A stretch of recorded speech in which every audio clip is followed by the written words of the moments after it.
오늘은 이제 이 요셉의 생애를 이제 다 마쳤고요. 오늘은 이제 모세의 생애를 함께 살펴보는 그런 시간을 갖도록 하겠습니다. 모세의 생애를 우리가 이제 들어가기 전에 먼저 배경이 되는 말씀을 우리가 살펴보기를 원하는데요. 출애굽기 이제 1장이 되겠습니다. 출애굽기 1장이 모세의 생애에 대한 배경이 되는 그런 말씀이구나 이렇게 우리가 보시면 되겠습니다. 이 출애굽기의 이 말씀은요, 다른 말로 얘기하면 이집트 탈출기예요. 이집트 탈출기로 이렇게 이해하시면 되겠고요. 우리 개역 성경에는 이제 애굽으로 이제 표현이 되어 있는데 영어로는 이제 이집트라는 단어로 사용하고 있습니다. 우리나라 말로 이제 애굽이라는 말이 이렇게 생기게 된 이유를 이렇게 보시게 되면 원래 이제 이집트를 로마어로 아이깁투스 이렇게 이제 불렀어요. 아이깁투스. 이것이 이제 영어로 이집트라는 말로 이제 변천이 되었고, 이것이 또 이제 우리나라에 들어오면서 애굽이라는 그런 표현으로 이제 사용하게 되었는데, 우리는 이제 이집트라고 표현하는 것이 이렇게 실질적으로 우리에게 이제 와 닿는 것이죠. 이 출애굽기에 이 기록된 이 말씀은 창세기 속편으로 이렇게 이해하시면 되겠습니다. 창세기를 통해서 바로 이어지는 그런 말씀이 이제 되겠습니다. 창세기 15장 13절로 한번 가서 보실게요. 창세기 15장 13절.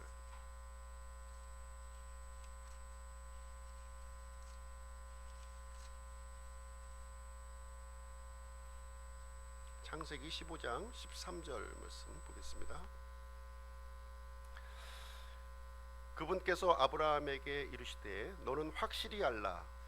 즉 내 씨가 자기들의 소유가 아닌 땅에서 나그네가 되어 그들을 섬기겠고 그들이 400년 동안 그들을 괴롭히리라. 또한 그들이 섬길 그 민족을 내가 심판하리니 그 뒤에 그들이 큰 재물을 가지고 나오리라. 이렇게 창세기 15장 13절 14절에 보시면 하나님께서 이제 아브라함에게 이제 말씀하신 내용이 이제 기록되어 있는데, 이 아브라함의 후손들이 이제 나중에 나그네가 되어서 400년 동안 이렇게 이방 땅에서 이제 괴롭힘을 당하게 될 것을 여기에 이제 기록을 해주고 있습니다. 또 하나님께서 그 이스라엘 민족, 아브라함의 후손들이죠. 이 민족들을 이제 이 이방 땅에서부터 구출해 놓을 것을 이렇게 기록을 해 놓고 있습니다. 예수님이 오시기 전에 이제 주전이죠. 주전에 이제 2000년 경에 살았던 사람이 이제 아브라함이에요. 그리고 모세가 이제 살았던 그 시점은 이 아브라함 시대로부터 약 500년이 지난 1500년, 이제 시간 간격이 500년의 이제 간격이 이제 있는데, 이제 아브라함에게 이제 이스라엘 자손들에게 있을 미래의 일들을 미리 이제 알려주시는 장면이 이제 기록이 되어 있고요. 이 출애굽기 내용은 그 내용의 성취가 되는 부분, 그 부분을 우리에게 알려주고 있는 그런 말씀이 되겠습니다. 성경 기록은 이렇게 이제 하나님의 약속과 그 성취되는 내용을 이렇게 기록을 해주고 있습니다. 지난 시간에 우리가 이제 창세기에 대한 내용을 우리가 살펴보았는데요. 창세기의 이제 마지막 부분은 어떻게 끝나게 되냐면 요셉의 죽음으로 우리가 끝나는 장면을 우리가 이제 살펴보았습니다. 요셉은 자신의 가족들을 이렇게 보호를 총리로서 이집트 총리가 되어서 가족들을 이제 이렇게 보호해주는 일을 이제 진행하다가 이제 수명이 다 되어서 이제 하나님께로 이제 거두어지는 그 장면을 우리가 살펴보았습니다. 오늘은 이제 그로부터 약 한 400년 정도가 지난 시점, 그 시점의 이야기로 이제 시작이 되고 있는 것입니다. 이 출애굽기는 하나님께서 이스라엘 백성들을 속박의 땅 이집트에서 구출해주는 그런 이야기가 되겠습니다. 그래서 이 출애굽기 1장은요, 그 배경이 되는 말씀, 어떻게 이스라엘 백성들을 이집트 땅에서 구출하시는가 하는 그 부분을 우리에게 이제 알려주는 그런 내용이 이제 되겠습니다. 창세기 기록을 보시게 되면 야곱에게 속한 그 70명의 그 사람들이 이제 이집트로 내려가는 이야기를 우리가 이제 이미 살펴보았고요. 그로부터 이제 많은 세월이 이제 흐르게 되었습니다. 이스라엘 백성들은 이 이집트 땅에서 이제 많은 세월이 지난 다음에는 어떤 일이 생기냐면 이렇게 핍박을 받는 그 내용이 출애굽기 내용이 이제 시작을 하게 됩니다. 출애굽기 1장 말씀을 다시 한번 가서 보시겠습니다. 출애굽기 1장을 보시게 되면 1절부터 6절까지요. 1절부터 6절까지 내용을 보시게 되면 이집트에 들어온 첫 세대들에 대한 이야기가 여기에 기록이 되어 있어요. 1절부터 5절을 보시게 되면 이스라엘의 자손들의 이름이 여기에 이제 등장하고 있는데요. 여기 보시게 되면은 이제 이스라엘과 이 야곱의 이름을 이렇게 번갈아 가면서 이렇게 교차적으로 이제 사용을 하는 것을 우리는 창세기 기록을 통해서 살펴보게 됩니다. 야곱은 이제 개인의 이름이었고요. 이스라엘이라고 하는 것은 이스라엘 민족 전체의 이름을 의미하고 있는 거예요. 그래서 야곱 이 개인이 이스라엘 전체의 민족을 대표하는 이름으로 이스라엘이라는 이름으로 이제 바뀌어졌음을 얘기하고요. 이 창세기에서는 야곱과 이스라엘을 교차적으로 이렇게 사용이 됩니다. 그러다가 점점 후대로 갈수록 이스라엘이라고 하는 이름으로 이제 굳혀져 가는 내용을 우리가 이제 보게 됩니다. 그래서 1절부터 5절까지는 이제 이스라엘의 자손들의 이야기, 이름들이 이제 여기에 언급이 되고 있는데요. 사실 이제 야곱의 12아들의 이름이 여기에서 언급이 되어지고 있습니다. 창세기 기록을 통해서 우리가 살펴보았지만 이 야곱의 아들들은 인간적인 관점에서 볼 때는 아주 볼품없는 그런 사람들이었어요. 형제끼리 미워하고 시기하고 다툼과 분쟁이 끊임이 없었던 그 형제들의 이야기가 그려져 있습니다. 그러나 마지막에 가서는 11번째 아들 요셉에 의해서 이렇게 서로 화해하게 되고 이스라엘을 민족을 이렇게 이루어가는 이 기둥들이 되어가는 그런 모습을 우리는 이제 살펴보게 됩니다. 그래서 아무리 보잘것없는 사람이라 할지라도 이렇게 하나님께서 사용하시면 위대한 인물이 될 수 있구나 하는 사실을 여기서 우리가 볼 수 있는 것입니다. 2절 말씀을 한번 보실게요. 2절 말씀을 보시게 되면 루벤, 시므온, 레위, 유다 4명의 이름이 이제 등장하고 있는데요. 이 4명은 레아의 아들이에요. 레아의 아들들. 레아의 아들들이고요. 3절에 가서 보시게 되면 이사갈, 스불론 그리고 베냐민 이렇게 언급이 되고 있습니다. 이사갈과 스불론은 이제 레아가 낳은 아들이긴 한데 나중에 낳은 아들이에요. 나중에 낳은 처음에 낳은 4명의 아들이 있었고 또 나중에 낳은 또 2명의 아들이 있었는데 그 이야기를 이제 기록해주고 있고요. 그 다음에 베냐민은 라헬의 아들이죠. 라헬의 아들을 기록해주고 있습니다. 그래서 2절과 3절의 내용을 보시게 되면 야곱의 본처의 아들이 지금 언급되고 있는 거예요. 본처의 아들, 이제 레아와 라헬의 본처의 아들을 기록해주고 있고, 특별히 이제 야곱의 본 부인은 라헬이 아니라 레아였어요. 레아가 나중에 이제 이 야곱과 함께 막벨라 굴에 이제 안장이 되는 모습을 우리는 보게 됩니다. 그 다음에 4절 말씀을 보시게 되면 단, 납달리, 갓, 아셀 이제 4명이 나오는데요. 이것은 이제 첩의 아들들이에요. 첩의 아들들. 그래서 빌하와 실바의 아들입니다. 단과 납달리는 빌하의 아들이고, 그 다음에 갓과 아셀은 실바의 아들이다 이렇게 이해하시면 되겠습니다. 그리고 5절에 나오는 이제 요셉이 이제 등장하게 되는데 이제 11번째 아들이죠. 11번째 아들은 라헬의 아들임을 여기서 얘기를 해주고 있습니다. 그래서 야곱이 이제 아들을 낳은 이런 순서에 준해서 지금 이제 하나씩 기록을 해주고 있습니다. 요셉이 이 모든 사람들을 자신의 형제 11명의 형제들을 지금 이제 이집트로 초청을 해서 같이 이제 이집트 땅에서 살게 되었다는 내용을 우리에게 알려주고 있습니다. 이 사람들을 포함해서 나머지 사람들도 우리가 기록은 되어 있지 않지만 70명의 이 가족들이 이제 가나안 땅에 있다가 이제 이 이집트 땅으로 내려와서 함께 살게 되었던 이 이야기가 출애굽기 시작되는 장면을 우리에게 열어주고 있는 내용이 되겠습니다.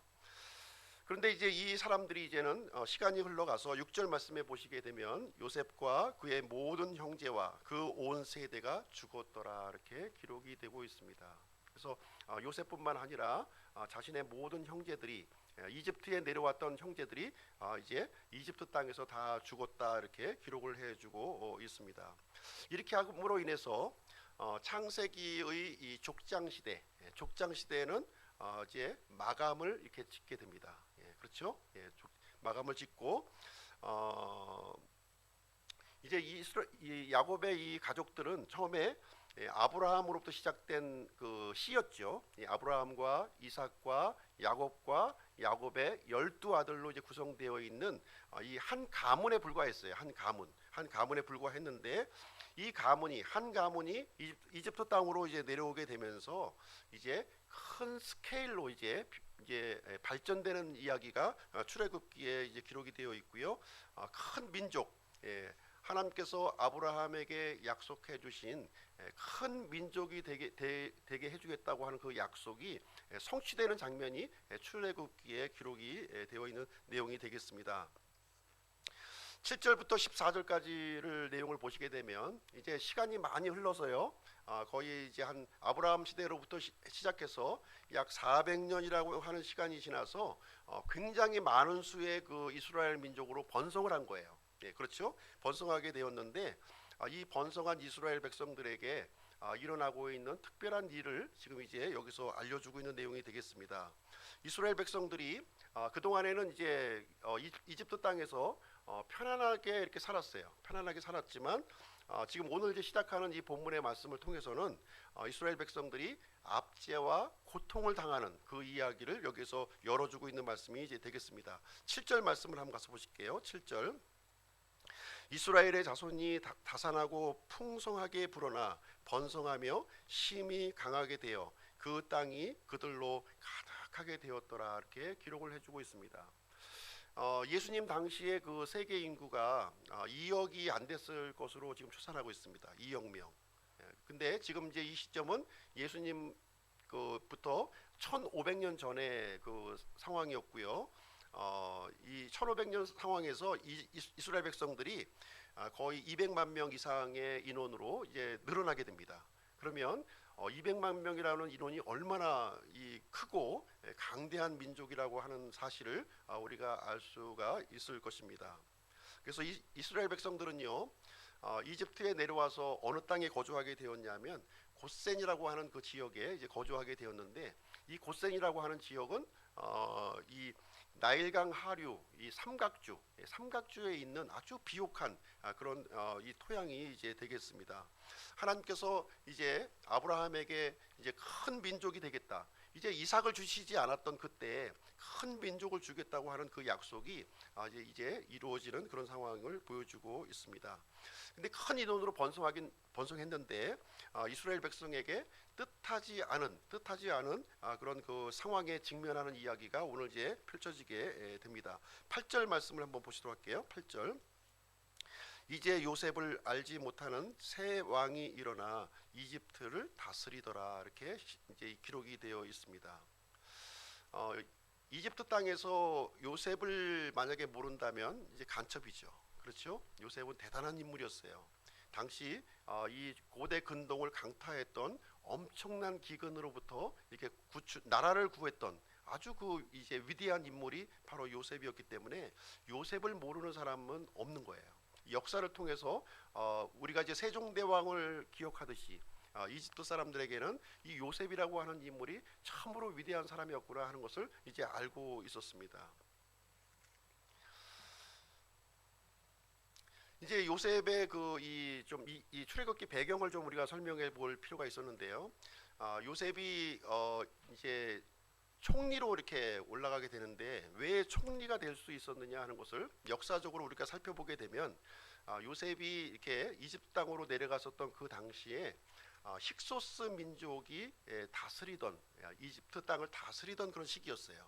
힉소스 민족은 이제 어떤 민족이냐면 이 셈족에 속한 그런 민족이었어요. 기마 민족이었는데 이 기마 민족인 이 셈족이 이집트 땅을 공격을 해서 이집트 전역을 이렇게 다스리는 그러한 시점에 요셉이 내려간 거예요. 요셉이 내려가서 이 나라의 커다란 그 이 위험을 이렇게 극복하게 해주는 그런 공을 이렇게 세워지게 된 것입니다. 그러다 보니까 요셉도 셈족이었고 그 당시에 이집트를 이렇게 통치하던 그 민족도 같은 셈족이다 보니까 사실 이제 이 요셉이 총리로 되는데 큰 어려움이 없었겠구나 하는 것을 우리가 이제 짐작으로 이제 이해할 수 있는 이런 상황이 되겠습니다. 그래서 이 힉소스 민족이 셈족으로서 이 이집트 땅을 다스리게 되는데 거의 한 200년간 이렇게 다스리게 돼요. 그러다 보니까 이제 이 야곱의 가족들과 이 힉소스 민족 간에는 굉장히 아주 친하게 이렇게 협력적인 관계로 이렇게 지낼 수 있었겠구나 하는 것을 알 수가 있고요. 그래서 이스라엘 민족들은 그 아주 비옥한 땅에서 이렇게 번성할 수 있는 이집트 땅에서 번성할 수 있는 그런 기반이 형성이 이제 이루어지게 된 것입니다. 그런데 이제 새로운 왕조가 이제 들어선 거예요. 이집트 땅에 요셉을 알지 못하는 새로운 왕이 등장했다 이렇게 얘기를 하고 있습니다.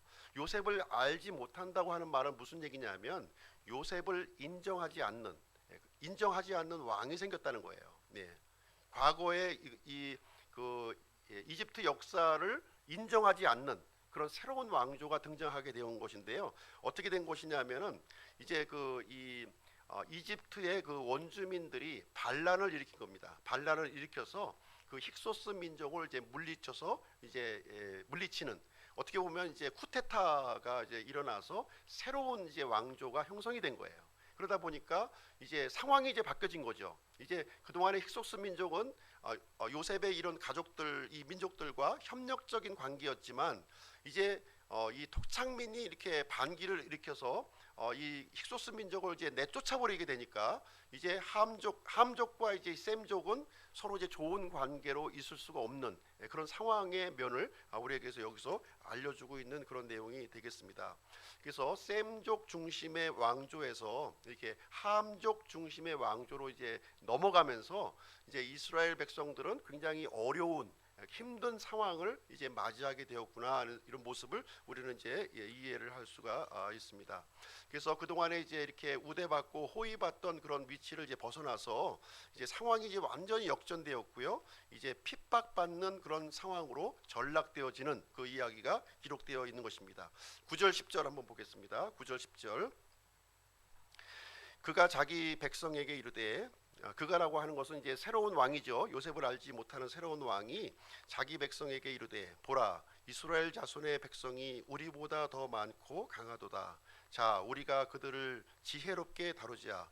그들이 번성하고 또 전쟁이 일어날 때에 그들이 우리 원수들과 연합하여 우리와 싸우며 이 땅에서 일어나 나갈까 염려하노라 하였더라. 자, 이제 이집트 원주민들이 이제 힉소스 민족을 이제 몰아냈잖아요. 셈족을 몰아냈는데 가만히 보니까 이 이스라엘 민족들이 숫자가 엄청나게 많은 거예요. 어떻게 보니까 이집트 사람보다도 더 많은 이런 민족으로 번성해 있기 때문에 다시 이 셈족이 또 쳐들어오게 되면 이 이스라엘 민족들이 또 이렇게 연합을 해가지고서 우리를 이제 몰아낼 수 있지 않겠는가 이런 생각을 하고 있는 것이고, 또 그렇지 않다 할지라도 이 이스라엘 백성들이 이렇게 또 너무나도 힘이 강성하니까 이렇게 이집트를 떠나게 되면 굉장히 이집트가 어려운 상황이 되겠구나 하는 이런 두려움과 걱정을 하게 되는 그런 상황에 이르렀다 하는 것을 얘기를 해주고 있습니다. 그래서 어떻게 했으면 좋겠는가, 이렇게 큰 민족으로 번성한 이 히브리 민족을 도대체 어떻게 관리를 하면 좋겠는가 하는 것이 이 그 새로운 왕의 이런 걱정거리요, 근심거리요, 어떻게 보면 이제 해결을 해야만 되는 그런 상황에 놓여져 있는 상황이 되겠습니다. 그래서 11절부터 12절, 14절까지의 내용을 보시게 되면 어떤 내용이 이제 기록이 되어 있냐면, 이제 이 이스라엘 백성들을 어떻게 다루어야 될까 이렇게 고민을 하다가 내린 결정이 무엇이냐면, 이제 이 백성들에게 강제 노역을 이렇게 부과하는 일이었어요. 아주 심하게 이렇게 이 어렵게 노역을 부과하게 되면 이 민족들이 이렇게 좀 이 노예로 계속 부려먹을 수 있을 것이다 이런 생각을 하게 됩니다. 11절 14절 제가 한번 읽어드릴게요. 11절부터 14절. 그러므로 그들이 작업 감독들을 그들 위에 세우고 그들에게 무거운 짐을 주어 그들을 괴롭게 하였더라. 그들이 파라오를 위하여 국고 도시 곧 비돔과 라암셋을 건축하였더라. 그러나 그들이 그를 괴롭게 할수록 그들이 더욱 번성하고 증가함으로 그들이 이스라엘 자손으로 인하여 근심하였더라. 이에 이집트 사람들이 이스라엘 자손으로 하여금 엄격히 섬기게 하고 회반죽 이기는 일과 벽돌 굽는 일과 들에서의 온갖 종류의 섬기는 일에서 고된 속박으로 그들의 삶을 괴롭게 하니라. 그들이 그들로 하여금 섬기게 한 모든 일이 엄격하였더라. 자, 여기 보시게 되면은 이제 이스라엘 백성들에게 이제 임무를 부과를 했죠. 임무를 부과했는데 어떤 임무였냐면 라암셋, 비돔과 라암셋이라고 하는 국고 도시, 도시를 두 개 만들도록 이렇게 한 거예요. 도시. 엄청난 인구니까 이제 도시를 이제 지금으로 얘기하면은 이제 어떻게 되는 거죠? 신도시. 신도시를 두 개 좀 이게 만들도록 이렇게 임무를 이제 부과시키면서 아주 강하게 압박을 한 거예요. 하여튼 채찍으로 해서 이 잠잘 시간도 없을 정도로 아주 가혹하게 이렇게 하게 되었는데, 근데 이상한 일이 생긴 거예요. 가혹하게 할수록 이스라엘 백성들의 이 인원은 점점 더 늘어나더라는 거예요. 점점 더 늘어나는 일이 이제 생겨나서 그럴수록 점점 더 아주 가혹하게 이렇게 이제 일을 이제 부과하게 되는데요. 이스라엘 백성들에게 부과한 일들이 있어요. 쭉 나열이 되고 있는데 첫 번째는 뭐냐면 회반죽을 이기는 일이라는 거예요. 회반죽을 이기는 일이었고, 그 다음에 벽돌 굽는 일을 했고, 그러니까 이제 성벽과 이런 이 집들을 세우려면은 굉장히 많은 벽돌들이 필요할 거 아니에요. 그 벽돌을 만드는 일을 이제 진행을 하게 되었고, 그 다음에 들에서 노동하는 일을 감당하게 하였더라는 말씀을 통해서 이런 그 도시를 짓는 일 외에 그리고 농사 짓는 일까지 병행해서 이스라엘 백성들을 이렇게 밤낮으로 혹사시키는 이런 일을 여기서 기록해주고 있습니다. 그래서 파라오는 어쨌든 이 이스라엘 백성들이 한편으로는 굉장히 큰 노동력이기도 했지만 또 한편으로는 이 백성들이 반역을 일으키게 되면 큰 세력이다 보니까 이제 위험과 두려움의 대상이 되었다는 것을 우리는 이제 볼 수가 있습니다. 그래서 이제 이 파라오는 특단의 이 대책을 강구를 하게 되는 장면이 이제 기록이 되어 있습니다. 오늘 이제 읽은 본문의 말씀이 이제 그 내용을 알려주고 있는데요. 첫 번째 특단의 대책이 무엇이냐? 이제 히브리 사내 아이가 태어나면 죽이라는 거예요. 히브리 사내 아이가 태어나면 죽이라 이렇게 얘기를 해주고 있습니다. 15절 16절 한번 보시겠습니다. 15절 16절. 이집트 왕이 히브리 산파들에게 말하였는데 그들 중 하나의 이름은 시프라요 다른 하나의 이름은 부하더라. 그가 이르되 너희가 히브리 여인들을 위하여 산파의 직무를 행할 때에 해산대 위의 여인들을 살펴보아 그것이 아들이거든 너희는 그를 죽이고 딸이거든 살릴지니라 하였으나. 이렇게 보면은 이제 히브리 산파들에게 명령을 내린 거예요. 히브리 산파들에게 명령을 내려서 그 해산대 위에 이제 아이가 태어나게 되는데 아들이 나오면 어떻게 해요? 없고 엎어버리고 딸이 나오면 그냥 살리라. 지금 이렇게 이제 파라오가 이제 산파들에게 명령을 이제 내리게 되었는데 이 이집트 땅에 있는 산파들이 굉장히 많이 있었겠죠. 굉장히 많이 있었을 거예요. 그런데 그 중에서 두 사람의 이름을 여기서 언급해주고 있습니다. 한 사람의 이름은 시프라요, 다른 한 사람의 이름은 부하더라 이렇게 기록을 해주고 있습니다. 이 산파는 이제 이 태어난 아이를 받는 데 있어서 굉장히 중요한 그 중요한 역할을 하는 일이 되겠습니다. 근데 이제 이 두 명의 산파가 이스라엘의 이 민족을 지키는 아주 귀중한 일을 했다 하는 것을 성경은 우리에게 알려주고 있습니다. 이 파라오가 내린 이 명령은 아주 잔인한 명령이었어요. 그렇죠? 유아 살해죠. 유아 살해 명령을 이제 내리게 되었던 것인데요. 그 유아를 살해하는 그 일을 자기 손으로 하지 아니하고 동족의 손으로 이렇게 죽이도록 이렇게 만들었습니다. 그래서 태어나는 사내 아이를 이제 엎어서 죽이게 되면 이스라엘은 이제 급속히 약해질 것이다 이렇게 판단을 했고요. 그 명령을 산파들에게 명령을 이제 내리게 되었습니다. 아마 이제 이 그 시브라와 부하는 아마 산파들 중에서도 상당히 좀 이렇게 좀 영향력이 있는 그런 인물이 아니었는가 이렇게 우리는 이제 생각을 하게 됩니다. 그러나 이제 이 산파들이 무슨 힘이 있겠어요? 이 왕이 명령하는 이 명령을 거부하기가 쉽지는 않은 거죠. 만약에 왕의 명령을 거부한다면 아마 삼족을 멸하는 그러한 그것을 감수를 해야 될 거예요. 그렇죠? 우리가 직장에서 우리가 사장님의 명령을 거부하는 것도 쉽지가 않은데, 당시 그 이집트 땅에서 이 파라오는 신으로 추앙받던 아주 절대 권력을 갖고 있었던 그런 사람이에요. 그런 사람의 명령을 이 산파, 아주 이 나약한 산파들이 거부하는 것은 이제 쉽지 않은 일이었을 것입니다. 여기 성경에 기록이 되어 있는 것은 이 두 명의 산파는요, 파라오를 두려워하지 아니하고 하나님을 두려워했다 이렇게 기록하고 있어요. 파라오, 지금 이제 눈앞에 있는 이 권력자 파라오를 두려워하지 아니하고 보이지 않는 하나님을 두려워했다 이렇게 기록을 했습니다. 그래서 이 산파들은요, 더 높은 권력, 파라오보다 더 높은 권력을 갖고 계신 하나님께 순종하기로 이렇게 결정했다고 하는 사실을 이제 우리에게 알려주고 있습니다. 신약 성경 로마서 13장 1절에 보시게 되면 우리 이제 그 더 높은 권력에게 순종할 것을 이렇게 우리에게 말씀을 해주고 있습니다. 모든 권력은 하나님으로부터 온 것이기 때문에 이 권력에 순종해야 될 것을 우리에게 말씀을 해주고 있습니다. 우리가 권력들에게 복종하고 순종해야 되는 이유는 어디에 있습니까? 그 이유는 단 한 가지예요. 우리의 평안한 이 믿음 생활과 질서를 유지해야 되는 이유 때문에 우리가 이제 권력에 그 순종을 하는 이유가 되게 되겠습니다. 그런데 하나님의 뜻과 인간 정부의 뜻이 이렇게 충돌할 때는 어떻게 되는가 하는 부분을 우리에게 이제 이 출애굽기 1장은 우리에게 가르쳐주고 있는 내용이 되겠습니다. 성경에서 예를 들어서 이제 이 부정하고 있는 이 동성애를 이 국가의 법으로 만약에 허용한다면 우리는 어떻게 해야 될 것인가 하는 부분입니다. 그랬을 때 이 히브리 산파들이 하나님을 두려워했던 것처럼 교회는 거부해야 될 것을 여기서 우리에게 가르쳐주고 있는 거예요. 만약에 국가의 법이 우상 숭배를 법으로 이렇게 정하고 있다면 어떻게 해야 되느냐?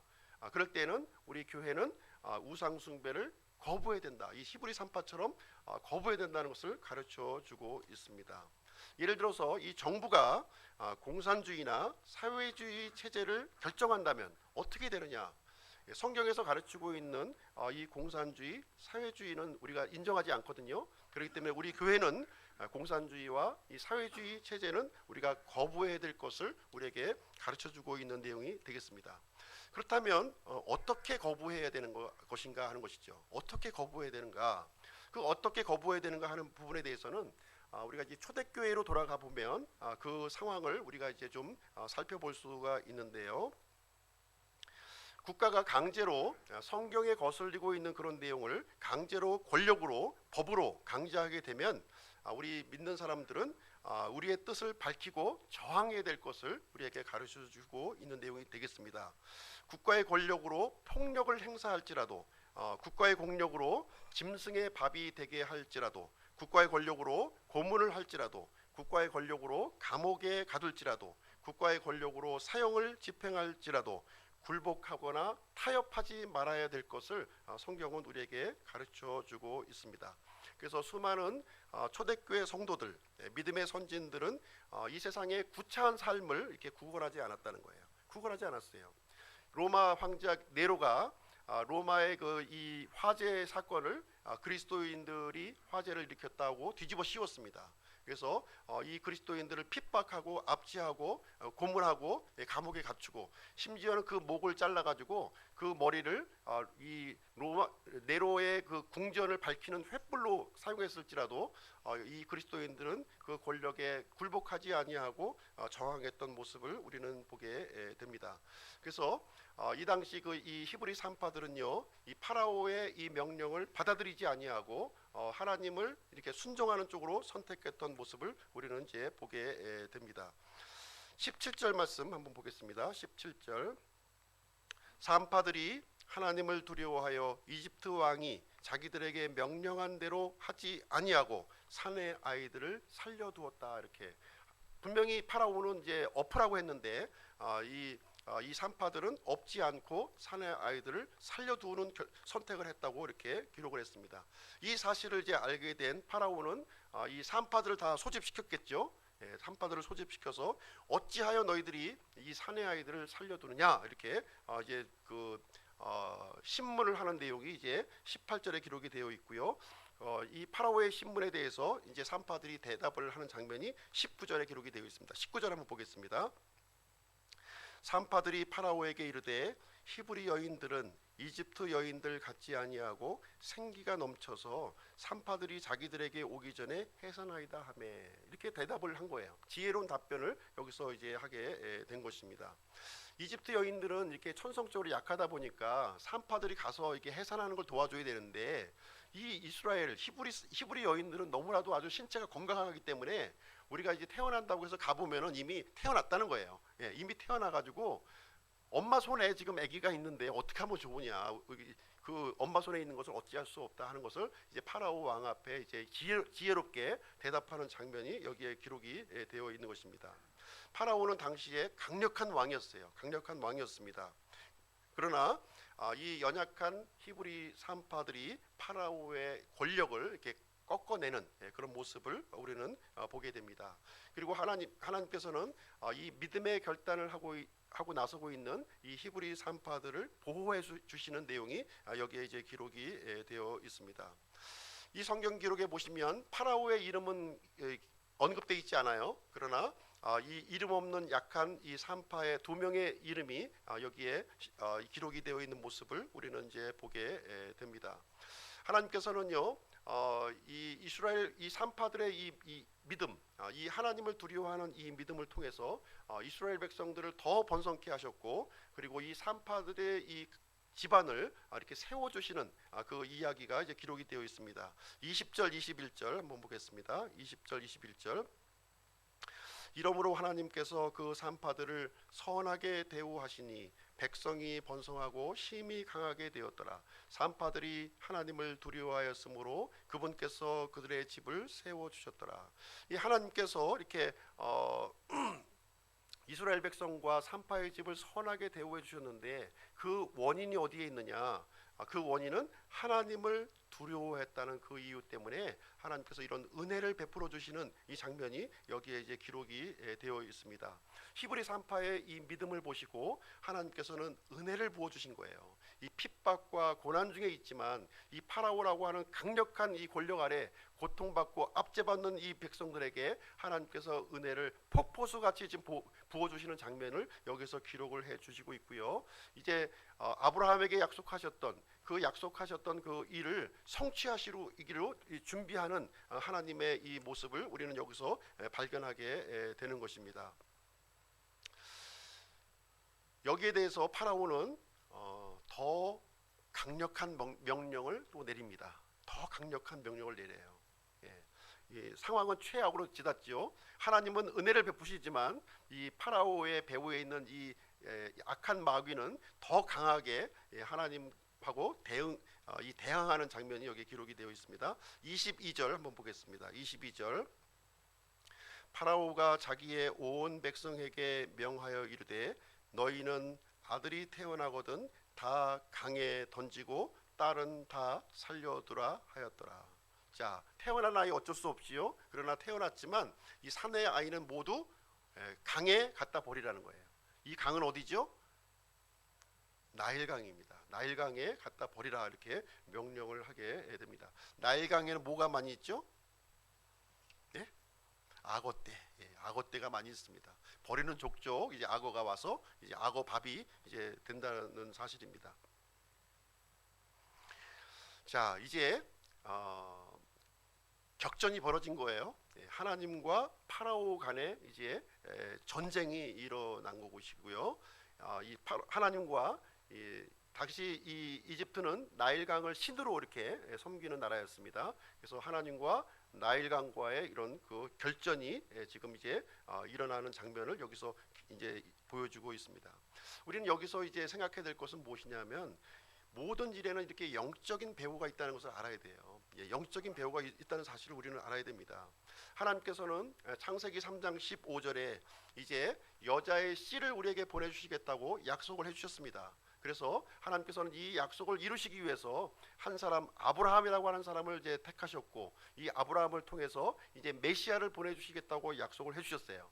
메시아를 보내주시기 전에 이제 아브라함의 후손으로 말미암아 큰 민족을 이루는 것을 진행하는 상황에서 이제 마귀는 지금 이제 이스라엘을 지금 이제 완전히 압제하고, 그것도 모자라서 완전히 이제 씨를 멸절시키려고 하는 그런 악한 일이 지금 이루어지고 있는 상황을 우리에게 알려주고 있습니다. 그래서 하나님과 이 마귀 간의 이 영적인 결전이 이루어지고 있는 이런 흉악한 상황이 지금 이제 배경이 되고 있는 이런 상황이 되겠습니다. 이 마귀는요, 끊임없이 하나님의 일을 이렇게 대적하고 이렇게 방해하려고 하는 일을 이제 끊임없이 진행하게 되는데요. 신약 시대에도 동일한 일이 일어납니다. 신약 시대에 이제 예수님이 태어났다는 소식을 듣고 동방에서 지혜자들이 이렇게 예루살렘으로 찾아오는 이야기가 이제 마태복음에 기록이 되어 있어요. 제일 먼저 이 사람들이 어디를 방문했냐면 이제 당연히 예루살렘 성을 방문했겠죠. 그래서 이 사실이 이제 헤롯에게 들려지게 되었는데, 이제 헤롯 대왕이 유대인의 왕으로 태어난 이 아이를 죽이려고 하는 장면이 거기에 이제 기록이 되어 있습니다. 그래서 동방의 지혜자들은 이제 헤롯 왕으로 이제 보고하라고 했지만 다른 길로 이렇게 가는 장면이 기록되어 있고요. 그래서 헤롯은 별이 나타났던 그 시점을 기준으로 해서 2살 아래의 모든 아이들을 다 살육하는 장면이 거기에 기록이 되어 있습니다. 그래서 이 마귀는 끝까지 하나님의 계획을 이렇게 방해하고 대적하는 일을 하고 있음을 우리는 살펴볼 수가 있습니다. 이러한 아주 끔찍한 상황, 아주 가장 그 어두운 이런 상황을 출애굽기 1장은 우리에게 보여주고 있는 이런 모습을 보여주고 있습니다. 이 가장 어두운 때, 가장 힘든 때에 하나님께서는 이제 이스라엘 백성들을 구원하시기 위한 이제 그 일을 이제 진행하시게 되는데요. 출애굽기 2장부터 이제 이스라엘 백성들을 구출하기 위한 이 본격적인 준비를 이제 모세라고 하는 이 사람을 통해서 진행하게 되는데, 다음 시간부터 이제 모세의 생애를 우리가 좀 이제 출애굽기 전체를 다룰 수는 없고요. 이 모세에 관련된 부분만 이렇게 굵직굵직한 것만 모세와 관련된 그러한 내용을 같이 살펴보는 시간을 갖도록 하겠습니다. 그래서 우리는 지금 살고 있는 이 시대는 하나님과 사탄 간의 영적인 전쟁을 하고 있는 거예요. 눈에 보이는 것만 우리가 봐서는 안 돼요. 그 뒤에 움직이고 있는 영적인 배후를 우리가 보아야 됩니다. 눈에 보이는 이 파라오는 매우 강력하게 보일 수가 있어요. 강력하게 보일 수가 있습니다. 눈에 보이는 이 나일강은 굉장히 넘을 수 없는 아주 강력한 그 힘을 자랑하고 있습니다. 그러나 그 모든 것을 통치하고 지배하고 다스려주는 분이 누구냐? 바로 하나님이라고 하는 사실을 우리에게 알려주고 있습니다. 하나님께서는 이 고난과 이 핍박, 이 마귀의 압제 속에 살아가고 있는 자기 백성들의 이 울부짖음을 이게 들으셨고요. 이 압제에서 이제 구출하시는 그 내용이 이제 출애굽기에 진행되는 전반적인 이야기가 되겠습니다.